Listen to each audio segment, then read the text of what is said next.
ก็มาเจอกันอีกครั้งหนึ่งนะแต่จะขอแนะนำเลยครับจะแบ่งปันเคล็ดลับให้3เคล็ดลับเอาบ่ถ้าเอาตั้งใจฟังให้ดีเลยเพราะว่าเป็นเคล็ดลับที่ข้าพเจ้าใช้แล้วประสบความสำเร็จเนาะเคล็ดลับข้อที่หนึ่งก็คือต้องหาเครื่องมือที่มันสามารถเปลี่ยนแปลงชีวิตได้เนาะมื้อนี้หลายๆคนที่มาในห้องนี้ข้าพเจ้าเชื่อว่าทุกคนมีหน้าที่การงานดีอยู่แล้วแต่มันมีบางสิ่งบางอย่างยังบ่ตอบโจทย์แม่นบ่เพราะฉะนั้นเหตุผลที่เลือกซักเซสหมอเพราะมันคุ้มค่าเนาะในเมื่อเราหาเครื่องมือที่มันถึงที่ถึงเวลาแล้วเพราะฉะนั้นมา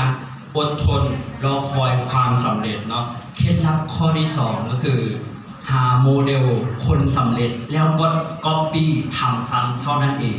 ในธุรกิจนี้มีคนประสบความสำเร็จหลายบ่เขาต้องถามเคล็ดลับจากคนที่ประสบความสำเร็จว่าเขาเฮ็ดแบบใดเขาคิดแบบใดเขาจึงประสบความสำเร็จ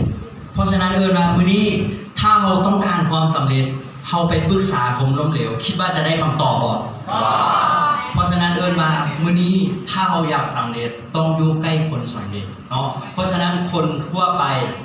ทัศนคติเชิงลบอยู่แล้วคนทั่วไปแนวธุรกิจนี้ลบอยู่แล้วเพราะฉะนั้น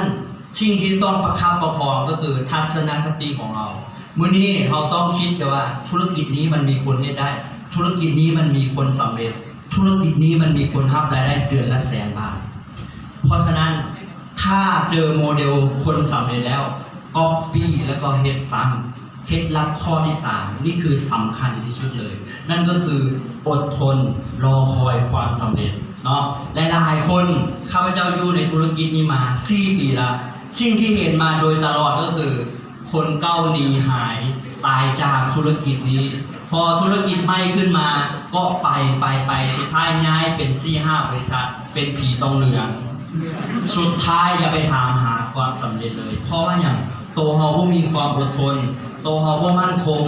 เพราะฉะนั้นความสำเร็จมันยิ่งจะห่างไกลออกไปเนาะเพราะฉะนั้นถ้าอยากสำเร็จอดทนรอคอยกับสิ่งที่ตั้งเป้าหมายไว้ได้บ่เพราะข้าพเจ้าตัดสินใจสำเร็จกับธุรกิจนี้อดทนยืนหยัดมุ่งมั่นพัฒนาตนเองสุดท้ายรอคอยความสำเร็จแล้วความสำเร็จนั้นมันก็จะเป็นของเรามื้อนี้ข้าพเจ้าเชื่อว่าข้าพเจ้าเฮ็ดได้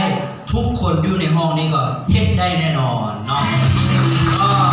ขอเป็นกำลังใจให้คนที่สู้ชีวิตมีไฟมีฝันนำกันมื้อนี้มาเจอเครื่องมือแล้วตัดสินใจลงมือเฮ็ดเพราะโอกาสถ้าบกลัวไว้มันก็จะหายไปแล้วเจอกันที่ความสำเร็จทุกท่านสำเร็จได้แน่นอน